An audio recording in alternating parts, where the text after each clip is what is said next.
materials derived from seaweed or algae or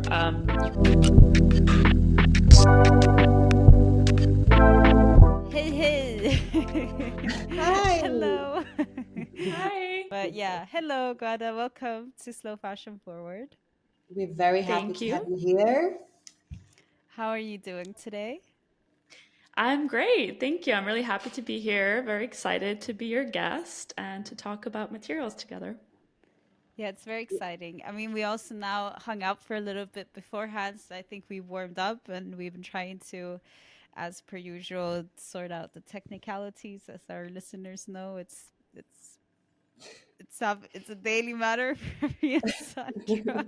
It's always a bit of a struggle with this technical stuff, but we make it work.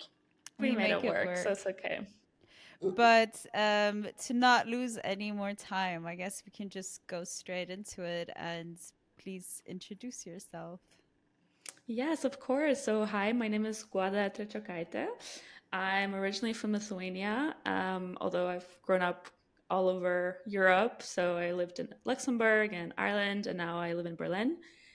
And I am the co founder of Materials for Future, which is a collective that I co founded with my friend Nina. And it is a collective where we approach the topics of material innovation and regenerative design. So we host events such as workshops, we write articles, and we're trying to foster a community of like minded people. Maybe it would be interesting for our listeners, and I mean also for me and Sandra, to know how did you get into this? What led you to start working with, regenerative design and alternative materials, as they're called? Yeah, of course. So in my bachelor's, I studied material science. I mean, it was called nanoscience, but I call it material science because it's more understandable for people, I think. And I was studying that in Ireland. And at that time, I was really interested in environmental action. I mean, it was something I was really worried about. And so I wanted to get involved. And I was very interested in fashion and textiles, and that was a passion of mine. So I combined those two interests by diving into the field of sustainable fashion. So I just listened to lots of podcasts at the time, and it's interesting to be on a podcast right now. And at the time, there was a podcast I listened to. I listened to every single episode of it. And one of the first episodes, they interviewed Luke Habervals. Maybe I'm pronouncing that wrong. From Natural Fiber Welding. So he was the one of the founder, I guess, of it.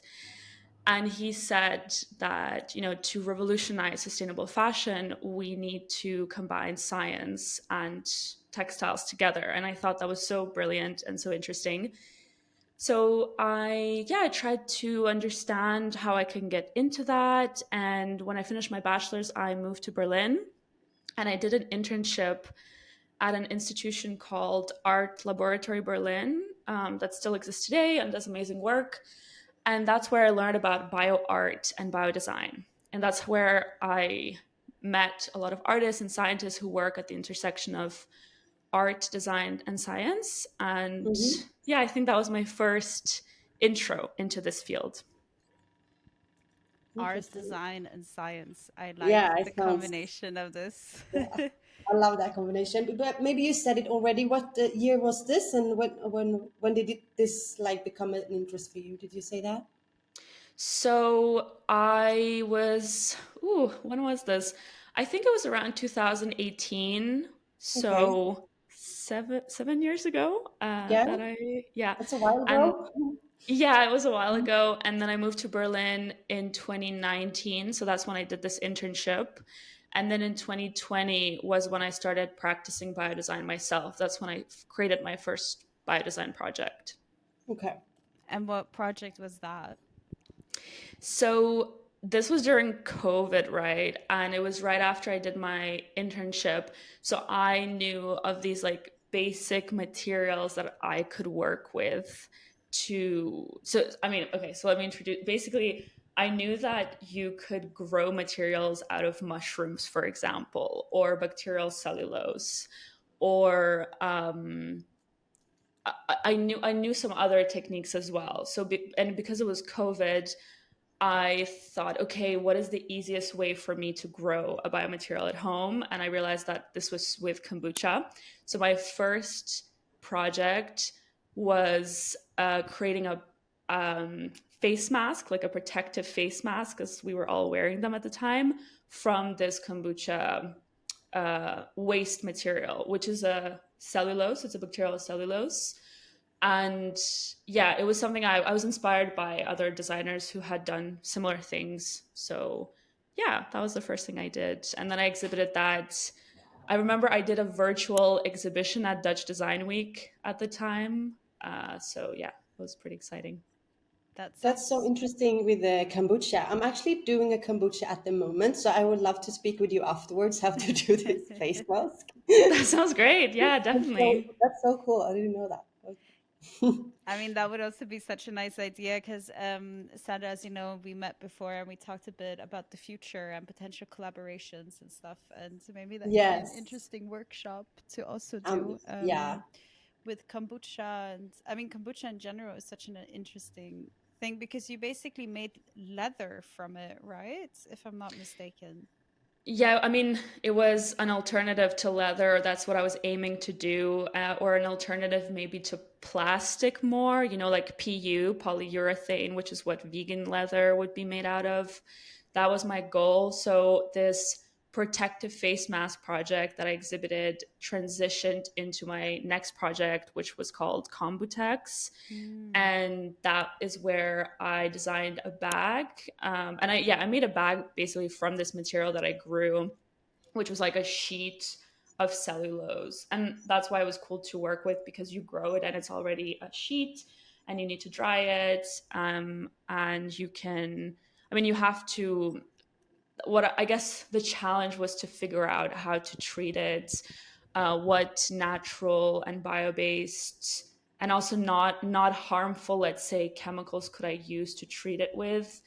And I think this is the challenge in the like next gen material space in general, is that ideally you want everything to come from nature and be able to go back into nature, but we that's not, unfortunately it's very difficult to achieve that. Yeah. Yeah. I understand that. And how about materials for future? Would you tell us a little about your company and when that got started? Yeah, definitely. So we're not yet a company. Okay. I would say we're a collective. Collect. Yeah, because we haven't founded it.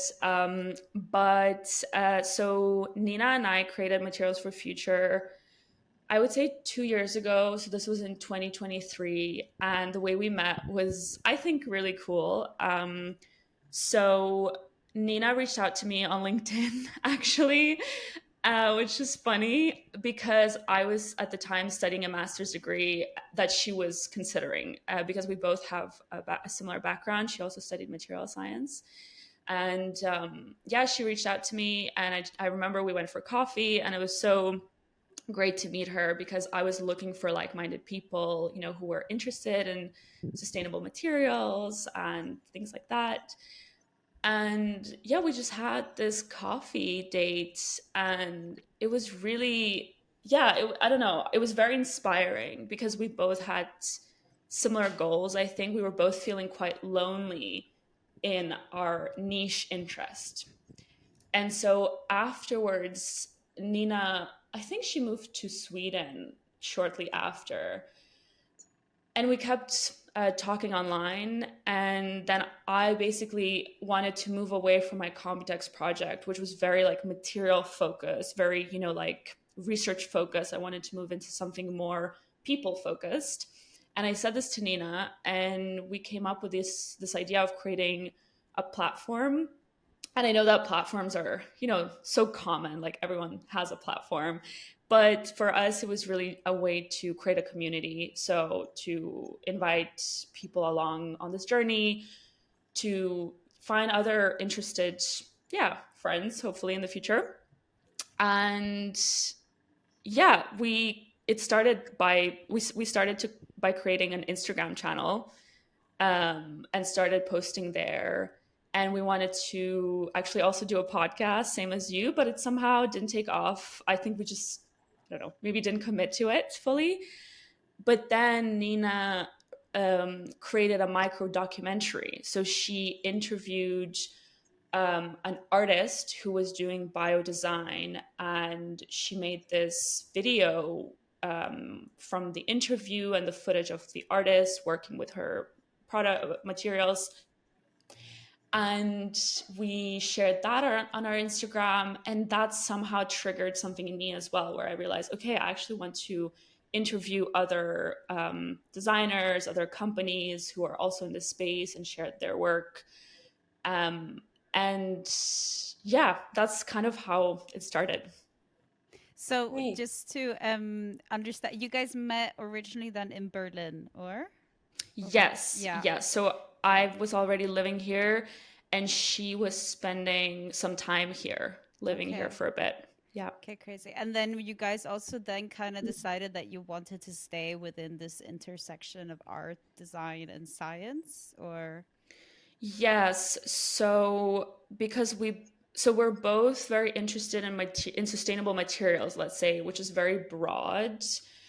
And we were both interested in like sustainable fashion and materials and the application for the fashion industry, but we both wanted to explore. So because we know that sustainable materials can also be applied for like packaging or food or build like architecture and beyond. And so we both wanted to, I think we both enjoy, well, at least speaking for myself, I really enjoy learning. So I just wanted to learn more.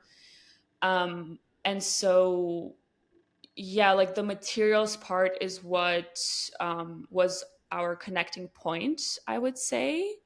But then we both wanted to develop ourselves creatively at the same time. So, for example, Nina wanted to do this micro documentary and experiment with video making. Then we both wanted to experiment with writing, and currently we're doing workshops. So that's also something we wanted to develop. Mm. okay. This is so cool. It's Interesting. also funny how it kind of goes back to Berlin, also since I have been living here since like 2000, what was it, 17? Um, but I never seen this. So, I mean, Yeah. I saw Mm. materials for future on Instagram once or twice, I think. And then it wasn't until Monica was like, "Hey, Abba, I got to know Materials for Future, Nina in Stockholm, and then you should reach out to her partner in Berlin." And then, I mean, Mm. but we didn't see each other until June when I had the possibility to come to one of your workshops, which was very interesting workshop, very learning for sure. I'm glad. It's very, very Yeah. exciting. And also to make it just clear for our listeners that Nina is the second part of Material for Future, and we will also have an interview with her at some point, which is very much looking forward to as well. A little duo episode, which is very nice. Yes. Um, but yes, so then I mean, maybe you want to tell us if there's any like maybe do a little promotion, I guess, for Materials for Future, like what you guys are doing now, because I know you guys are doing workshops now and are planning some, and maybe a little bit who's your audience before we kind of Mhm. move into the next part of the podcast to say or the episode. Yes, definitely. So currently, as you mentioned, we're doing workshops. So our first edition has been teaching people how to make yarn or materials from algae, so seaweed. And it's actually, a simple recipe that we teach people that they can do at home, that is very safe to do in your kitchen. And because we want to really promote biodesign, and also show that it's accessible for everyone and that it's relevant for people from different backgrounds. So in our workshops, I would say that people from a lot of different backgrounds attend them. So we have scientists, we have artists, designers. We had a dentist come in last time, which was really cool, and she was telling us how she, is thinking of using alginate in dentistry. We have people from other like craft or like clubs, I guess, come in and actually. So we're filming this on a Saturday. So tomorrow we are going to do a workshop in collaboration with a knitting club here in Berlin. So in terms of our audience, I would say that our like in terms of age and background, it's very diverse, but we really want to attract people who are curious, who are part of our Berlin community, so it's quite local. um, and the amazing thing about our workshops is that we also get to learn a lot. So, for example, in our last workshop, there was also another biodesigner who came, who did a lot of research in her thesis about biodesign. So we actually got to learn a lot from her as well. And that's my favorite thing about them as well. And yeah, so we're doing a workshop tomorrow. And then I'm sure we're going to organize some more workshops in the coming months and in the next year. And I mean, promotions, we have some ideas of what we're going to be doing. So we're definitely going to be publishing some more articles. So we also have a Substack where we publish interviews that we do with, where we interview other designers and scientists and companies. And our plan is to publish more of these. And there's some other ideas, but it's very much in the beginning, so I don't want to spoil it yet. Yeah, and I mean, who knows? Hopefully, we also do some collaborations. We also talked Yes. about a little spoiler here, but I think by the time this episode is out, there's definitely something in the making. Yeah.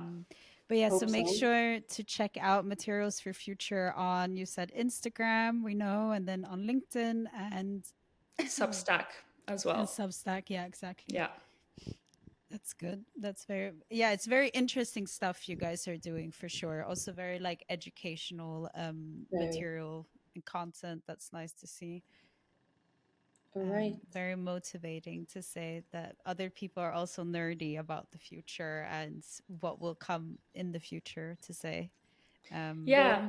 Yeah. Thank you. Yeah. I think that's like the mix. It's like a mix of nerdy and creative. Yeah. Love And I, that.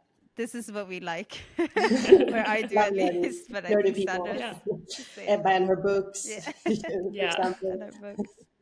Okay, No, go talking ahead, about Sandra. future, what would you say? What would you want to be the future materials? What do you think is the future materials? Yeah, that's a really good question. I mean, that's such a big question, right? I mean, when I started my biodesign journey, I was really, I started with a vision. So I remember, um, like writing down, like, yeah, I want the material future to be like bio-based and biodegradable. So like that was my idea, right? Is that because I read the Cradle to Cradle book and I was like, oh my God, this is so amazing. I want to be part of this revolution. Like I want to create things that, come from the earth and go back into the earth and create a positive impact. And I still believe in that. Like I still believe that that's something that we're going towards, maybe slowly. But more and more people care about this, more and more people are working on this. I think when I first became curious about this topic, there weren't that many companies out there who were doing this work, but now there's so many startups, so many organizations who are working on this mission and have a similar vision. So yeah, I mean, I'm very much supportive of that, and I hope that I just really hope that there will be more money coming in this field to fund this industry so that it can thrive. Mm, yeah. Yeah, I mean, I guess that's one of the biggest challenges, no, because most of these materials, I mean, for example, algae, I mean, they're a bit hard to scale, right? It's not because we talked about this before recording, like how hemp is still being used on, machines that are made for cotton. And I think Mm, you were talking about from one of the like one of the jobs that you had as well, it was kind of the same situation there where they tried to use the same machines I don't know if you mentioned this, but maybe that can be interesting for our listeners to hear what you worked with, because I found that very interesting that you were doing tampons from algae. Oh Yes. wow. This is, yeah, I think Yeah. Sandra will find this very interesting. This is one of the first jobs you had in Berlin, right? Yes, exactly. Yeah. So maybe to introduce the listeners a bit about what we're talking about. So when we talk about these next generation materials or biomaterials, yeah, I mean, I guess we're talking about creating like new material. Like, right now we're using cotton, right? We all know like polyester, we're all using plastic, metal, but the idea is to create materials that are maybe better for the environment, better for people. And some examples of these materials would be, yeah, so like materials derived from seaweed or algae, or you can also grow materials with bacteria, also grow materials with mushrooms, so mycelium. I think those would be like the biggest ones. But then there's also like alternative fibers, like for example, company who's developing leather from like pineapples, right, and things like that. So Yeah, and there's lots of mango different, and apple and yeah, And these yeah, type of things. yeah, from like food waste, right? Yeah. Yeah. So, in from my own experience, so I mentioned a bit about the projects that I did, my own projects that I developed, and then when I was working in this gallery, Art Laboratory Berlin. So that was my first experience also in Berlin with bio design. There, I actually was working with or helping an artist who was working with silkworms. So she was studying how silkworms were producing silk and how that could affects like, or not affects, how basically how silkworms understand 3D space, and how mm, can we understand 3D space for architecture and design. Wow. So that was really interesting. Um, Her name was Vivian Shu. So yeah, that was a great experience. And then a couple of years later in Berlin, I worked in a startup called Wild. So that's VYLD. So wait, And sorry. Before we move on, so this experiment or like this project that she was working on, did that have an effect on the textiles, or was it just to see how silkworms understand 3D space, or was it like? it did have an effect on on the material. I mean, she wasn't making products per se, um, but so you know how silkworms create these cocoons, right, Yeah. around themselves. And what this artist did is, for example, she placed loads of silkworms on a flat table, and they didn't have the ability to create like because you know in a tree they have all these points basically, Yeah. so they can create like a 3D structure. And for example, when they were placed on a flat table, they were only able to create in 2D, so like flat. Wow. And so then in the end, the end product was like a huge sheet of silk That is that the insane. yeah, it was really cool. Because I mean, I And know that, depending on what type of diet you give silkworms, they produce a certain type of like fiber. As I know, I'm gonna double mhm. check it so I don't spread any wrong information here. But um, that's why they usually eat a certain type of plant or a leaf from a plant, mulberry Yes, the leaves. mulberry leaves, yeah. Um, but let me just double check it fast here because this is really interesting. Um, yeah, apparently it can have an effect on production efficiency, which is quite interesting. mm. Mm. Um, yeah, I'm just gonna so have some water. silkworms are smarter than we think. It's just funny because I mean, I don't know if this needs, yeah, if we can say this in time wise, but Sandra, our reels are coming out from episode 2, and we have a We're couple talking of, about silk, yeah, and we're right? talking about Mm. how silkworms make their silk, and it's like it's still an insane way that silk is made today. I find it Yeah. crazy. It's crazy how we humans have been able to find such a potential in this fiber from Mm-hmm. It's that's created crazy. from this tiny worm. Yeah, Maybe it's no, not it's so fascinating. tiny, but Right. Yeah, and it's creating like so many meters of silk, just like a one tiny worm. it's insane. Yeah. Yeah. Impressive. Wow. But yeah, And okay, it's and then one long eventually, filament. Yeah, yeah, sorry. yeah, I could exactly. we could go on. It's the Yeah. longer. I mean, it's the longest natural filament in the world, Oh basically, yeah, Mhm. and right. it's a I worm remember you doing said it, that. Yeah. which is insane. Panels. Impressive.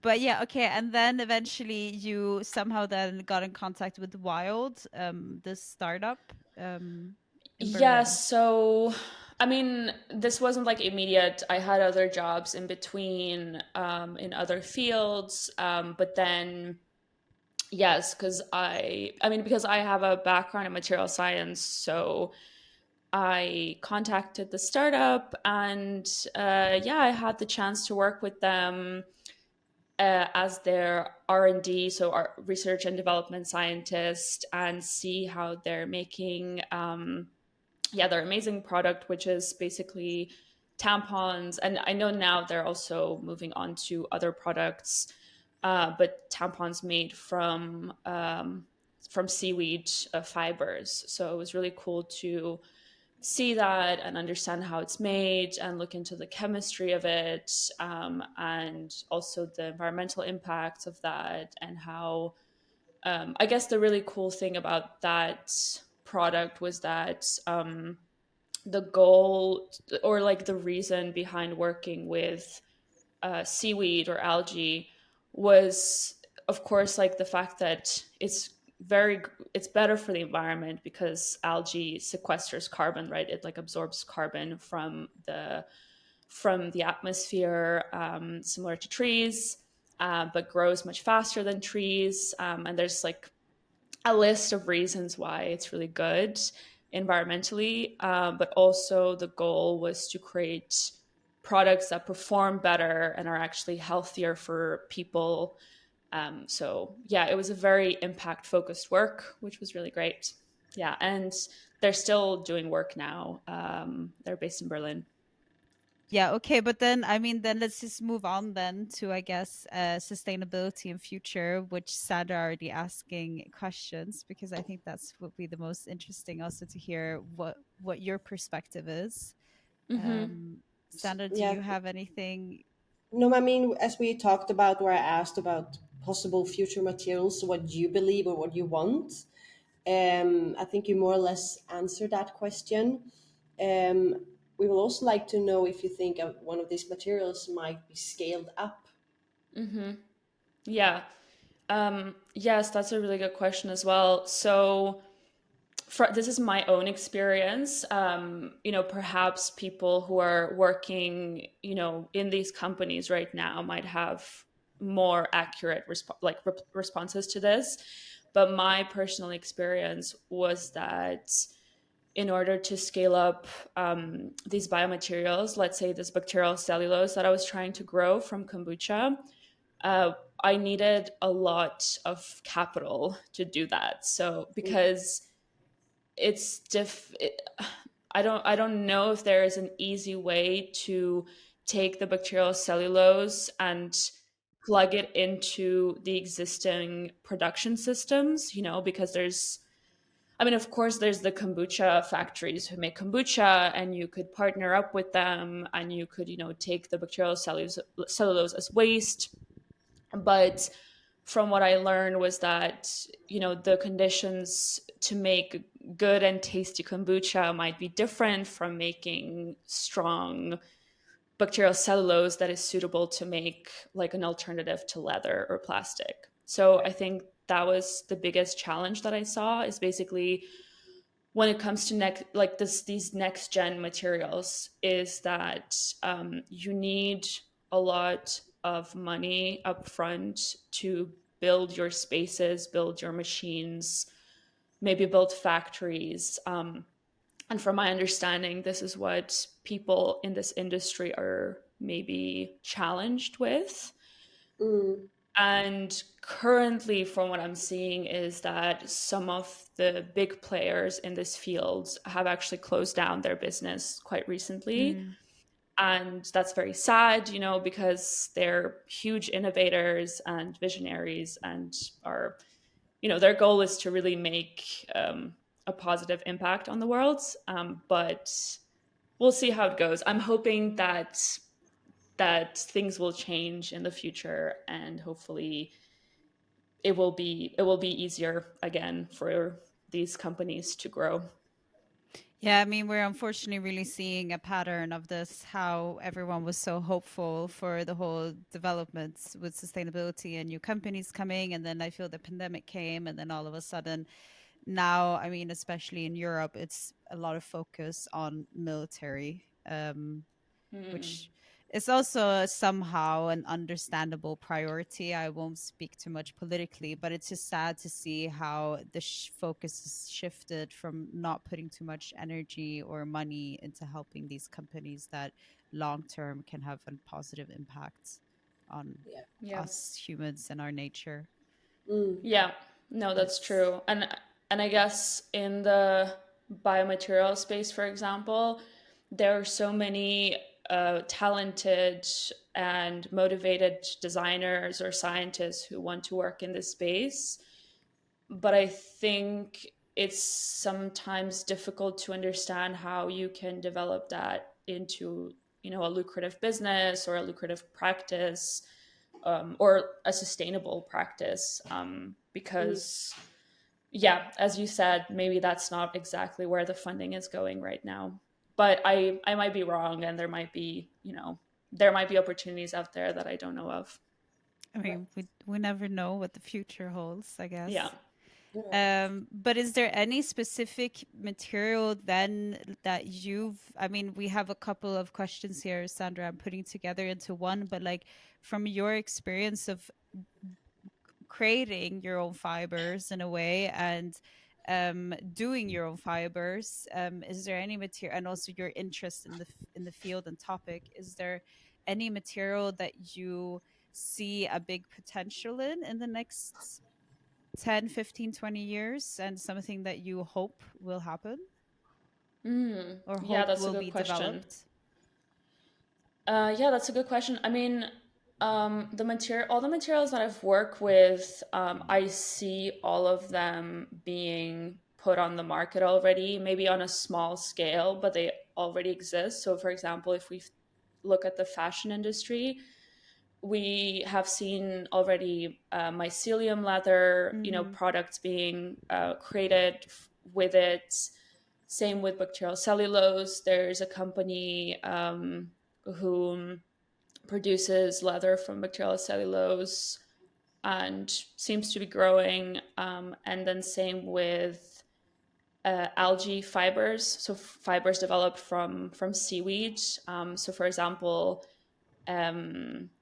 yeah, that would also, so I think all of these materials are actually, they are being developed, but it's a very slow development, and it takes Mm. time, and yeah, a lot of research, so it's not an overnight thing. Yeah. No, for sure. And I mean, also there, as you already mentioned, a lot of finance as well, because the research needs money. Um, I mean, Yeah, as yeah. like for Yes. example, with the algae fibers, like Keel Labs is, one company that is developing them, and they've partnered up with Stella McCartney and have already done like fashion shows with those materials. And then with the bacterial cellulose leather, I think it's a company called Polybion, and they partnered up with Ghani, and I've also created products. So yeah, there's definitely a lot happening there. Yeah. Yeah, I mean, also these brands I feel are also wanting to stay a bit ahead. I mean, especially Stella McCartney, or like, I think she released now at the fashion show or fashion week now, that was she showcased a new type of feathers that are able to be Yeah, I used. saw that. Yeah, I was gonna say they definitely do a lot of collaborations Yeah. with these next gen material companies, which is really cool because they get a lot of visibility that way. Yeah. Yeah.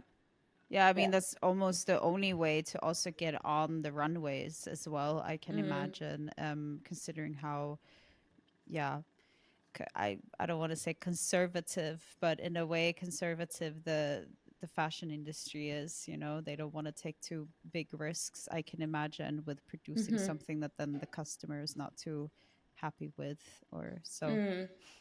Or like taking this risk to experiment is something I'm not seeing a lot in the big fashion houses, I feel.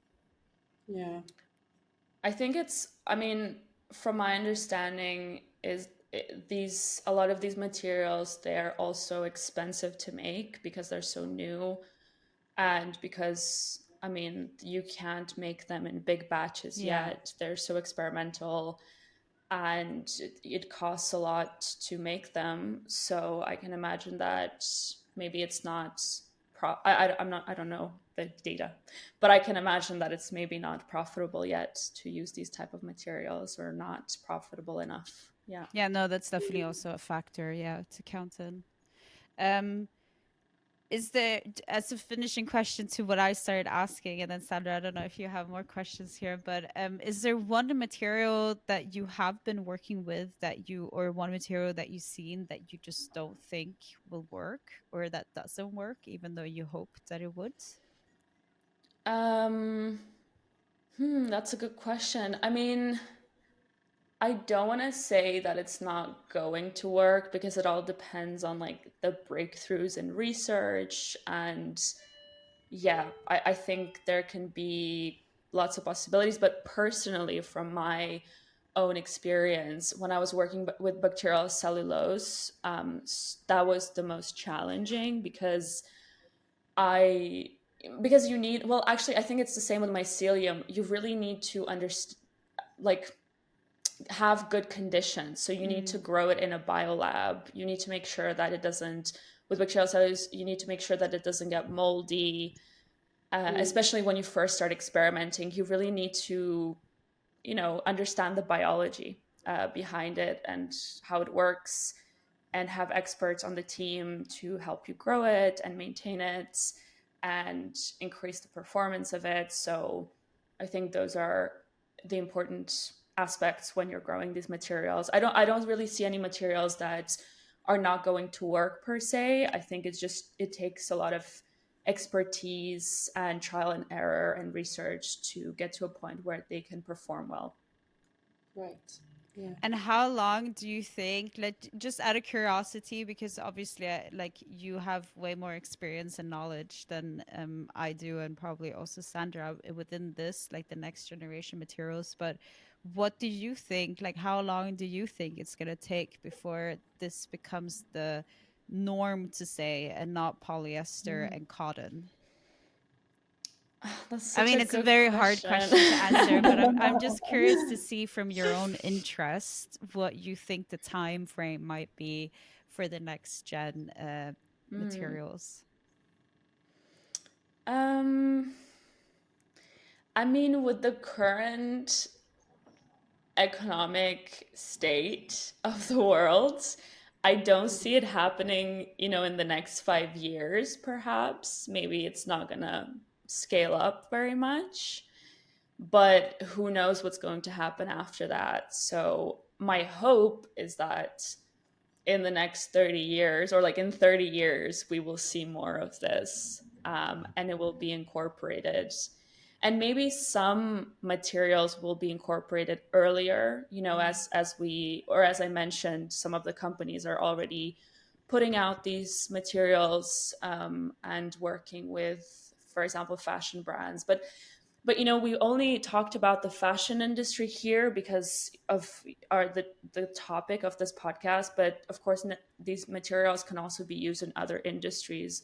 So if we look at packaging, for example, there's also alternative packaging that's being made from seaweed, for example, with companies like Notpla in London, and they are also already producing a lot of biodegradable packaging. So I don't know what the scale of it is yet, but it is happening and it's moving forward. So I hope that it's going to continue growing. When you say packaging, would you mean like in what kind of form? More as a plastic or as a carton? So in this case, I'm thinking of their little pods that they created. So, for example, Notpla is famous for these little pods made from like it's a seaweed film or film Okay. made from The seaweed. see-through one that they put the Mhm. salad inside, right? And then you can like eat the whole salad. I haven't seen the salad, but they put water inside, and then you can just like put it in your mouth and it dissolves and you can swallow the whole thing. Because it's just So, seaweed. Yeah.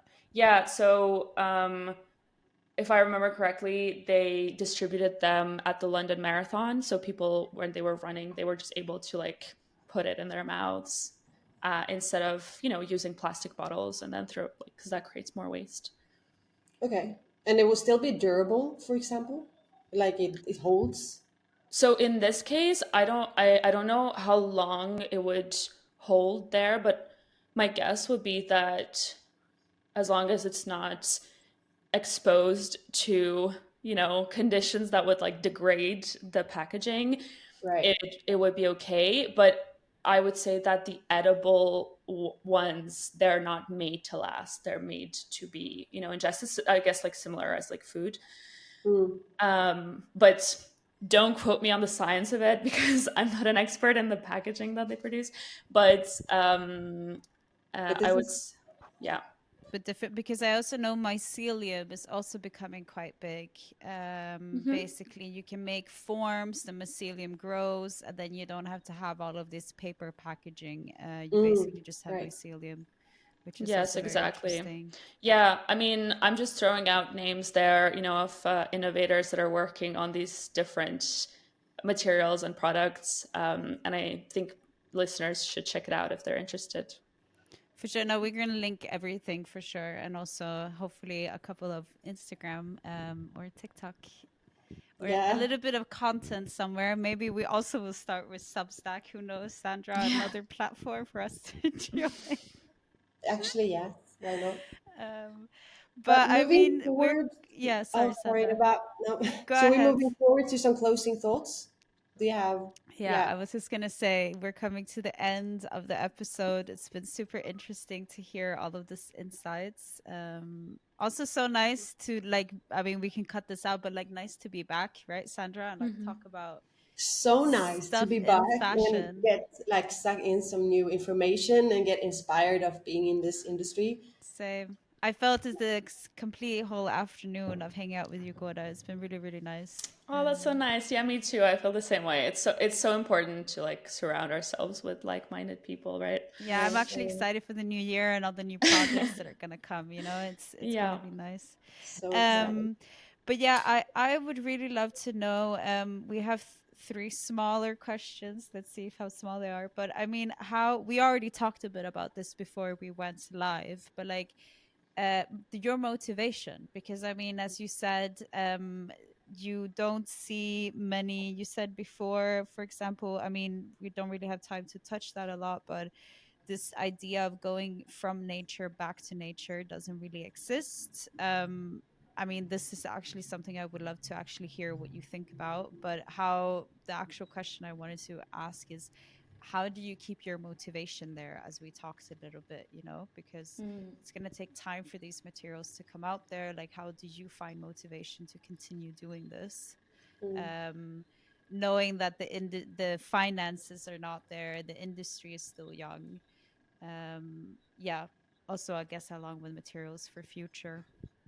Yes. So, I mean, I think this, for me personally, this has been a challenge to keep motivating myself, especially when I was developing the kombutex project, where with the alternative leather, knowing how much or estimating how much research needs to go into it and how long it might take, I definitely felt demotivated. And also because I was at a stage of my life where I wanted to learn more, like learn new things and connect with new people. That's also why I put that on hold and focused more on the community building. So I that's when I created Materials for Future, because I really needed this community and these yeah, just meet more people, so that I can learn from them and they can learn from me and we can build things together. And also understanding that it's not a race. I think what I struggled with in the past was, looking at the state of the world and the environment, and I had this urgency, like I didn't have patience. So I was like, Mm. but I need to Mm. build this like as soon as possible, and I need to save the world, But for me personally, that was, I don't know. I guess it was very easy to burn out that way, and so I started to focus more like, okay, on what do I need to keep going? What do I need to keep myself motivated? And that was doing more community focused work. So that's when I started, for example, the workshops that we do, that keeps me very motivated because it's Mm. interactive. And yeah, I get to be around people. But I say that, and I think it really depends on who you are as a person, because if you really enjoy working in a lab, then, maybe that's something that will motivate you more. But currently, for example, I'm more motivated in, yeah, for example, education. So in the workshops, we do a lot of educational materials. Um, and yeah, I hope that answers the question. Yeah, Yeah, I it is mean that. amazing to talk to someone who have the same mindset as we are, Mm, like to work together and community based, and yeah, learn from each other. I think that's the yeah, best way. So it's beautiful. yeah. And that kind of also answers the next question I wanted to ask a bit about your own advice to other, I mean, people who want to also do what you're doing in a sense, or that are somehow like, yeah, a little bit like us, I guess. A bit nerdy but creative, like to probably do things that don't pay the bills necessarily, but somehow are beneficial for the planet. Um, to try to find their own pace in a way, I guess. Also, what you were saying there, like I read something also a couple of weeks ago where it was like, how did you start becoming more? I mean, this is not literal now, but it was something like, how did you become more calm or more motivated in yourself and life? And then someone basically said, yeah, because I stopped trying to fix the world. Mm, And I think this, I mean, this was hard. I mean, yeah, hard for me to read because I feel like everything I'm doing is trying to fix stuff. But I mean, at the end of it, that's the recipe for burnout as well, because you alone can't fix everything. And I guess that's where community comes in as well. yeah. I mean, yeah, exactly. I have quite, I don't know if maybe this is not a unique way to look at it. I have no idea. But my view in the past few years was to find ways that I can, I guess, um, follow my mission, so to make a positive impact on the world, but through things that also fill my cup. So not only Mm. because sometimes I think we can have an idea of what we want to do, um, but perhaps it drains us a lot, and maybe I think it's good to find a middle ground. So, doing things that are challenging, but also doing things that hopefully motivate us, or like, yeah, um, make us feel fulfilled and alive, so somehow finding that balance. And I think that's quite tricky, yeah, especially when you're dealing with difficult problems. And for example, in the material space, I mean, it's really not easy to keep doing the work because it takes so many years. And I have some friends who are working the space, and I'm very impressed by them, how motivated they are, and they're very resilient. And I think that's what stands out.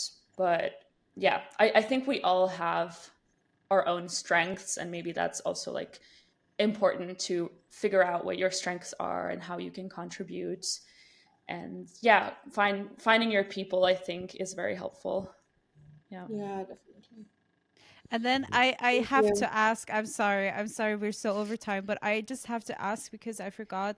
You said before, go from nature back to nature. You don't think that's possible at all, and I just wanted to quickly ask if that even has a quick answer. I don't know, but why do you say that? So I didn't mean to say that it's not possible. I meant to say that that's not really the way we produce now. Mm, okay. So, when we create plastic, it doesn't go back into the earth, or create any positive effect at the end of its life cycle. So I just meant, that it's not currently possible, Yeah, as in like it's not what's happening. because of the But linear way that we do business today. yeah, linear production systems. But do you But think it would be possible? Or thinking like it's a lot of people talking about the circular way of producing. I mean, I know that it's challenging to do, um, and it takes a lot of expertise, but I do think it's possible. When I read the book Cradle to Cradle, for example, which I recommend for people to read, that was very interesting because the authors do talk about how it is possible to create products or services that have a positive effect at the end of their life cycle on like the environment around them, on the people around them, etc. And that was, for me, that was very motivating to actually learn about these different examples that are out there. But it definitely isn't an easy task, I suppose. No, for sure not. um, and perhaps, it's very easy to create a prototype, or not easy, but it's doable. It still takes work, but it's doable to create a prototype, for example, of a product that is, compostable, for example. Mm, But it is, I believe it is possible. It just, that's where we come back to this regenerative design topic, which we focus on in Materials for Future. So regenerative design, is like thinking about how to create things in a way that will actually have a positive impact on the world at the end of its Mm, life and during it, hopefully. um yeah, so it's designing with the end in mind, basically. right. okay, and Yeah. then I Well, thank you guess, so much. We had this final interview, yeah. sorry, final question. Maybe just if you want to pop some names, if there's anyone you would interview or if you would like to talk to. Hmm. um I mean, the there's some big names that I would love to talk to one day. I mentioned already, for example, Luke Habervals, who is the founder of Natural Fiber Welding. He would be so interesting to talk to and so inspiring. Then there are some of the other companies that I already mentioned. So, for example, let me think. Or I want to think of someone maybe I haven't mentioned. There's a really cool company in Bristol called Ponda Bio, and they are developing, or yeah, they're developing textiles by, sorry, let me rephrase that. They're developing textiles through regenerative agriculture and wetlands. So Wow. they're using like the power of wetlands to grow crops, and then using the fibers from those crops to create textiles. Can you Wow. So please share me with this because I have a presentation on Monday. I'm exactly about that. really, no Can you share way, that yeah. company? Of course, yeah. So they're really interesting, Amazing. because yeah, it's super interesting what they're doing. And then there's a lot of emergent designers that I would love to interview, and some of them we have been in contact with, but just haven't gotten around to do interviews. But some names, for example, of designers who are working with algae yarn, specifically what we're doing as well. For example, there's Bethany Williams. There's also another person, their Instagram is Emmy Biolab, for example. And yeah, Emmy there's just, Biolabs. yes, Biolab. I'm writing these down here so we can keep Yeah. track of it. Yeah. I mean, I can send it to you after, but We will definitely yeah. need, I mean, also here, side notes, also all of your materials and promo stuff, everything, so we Oh can yeah. make, because I Yeah. think we're definitely going to do a couple of collaborative posts I'm Yeah. together. so But excited, and I really want to meet you, Guada, in real life and Oh, talk me further too. when I'm Yeah. back on the right side of the world, yeah, you should on have my Yes, joined us 100%. side today, of the world. Sandra. It was Oh, very nice. pardon? You should have joined us today. It was very nice. I Yeah, mean, it I'm actually a wasn't bit physically jealous. possible. But, Yeah, but We'll there's definitely a meet. lot of time. There's a lot of time. Yes, exactly. it's just the Mm, beginning, I have a feeling. just the beginning. Yeah. Yeah, exactly. However, though, however, I guess now that's kind of the end. Then I guess we asked all of the questions we wanted. We did, Yeah, thank you so much, Guada. It was amazing having you on here. yeah. Thank you. Thank you. Thank you for And having me. It was such a pleasure. and to all of our listeners, don't forget to check out materials for future on yeah, Substack, Instagram, LinkedIn, anywhere else. Not yet. Well, we have a TikTok, but we don't post there that much. But you can find us on TikTok as well. And yeah, Instagram is the place where we post the most. And you can contact us also if you want to collaborate, or if you have any questions, or if you want to attend any of our workshops, or if you'd like us to host a workshop, maybe in your space or something like that. Or yeah, if you have any ideas as well that you would like to collaborate on. Make sure to reach out and to attend one of their workshops. Thank you so much for being here Thank today. you. Thank you. Bye.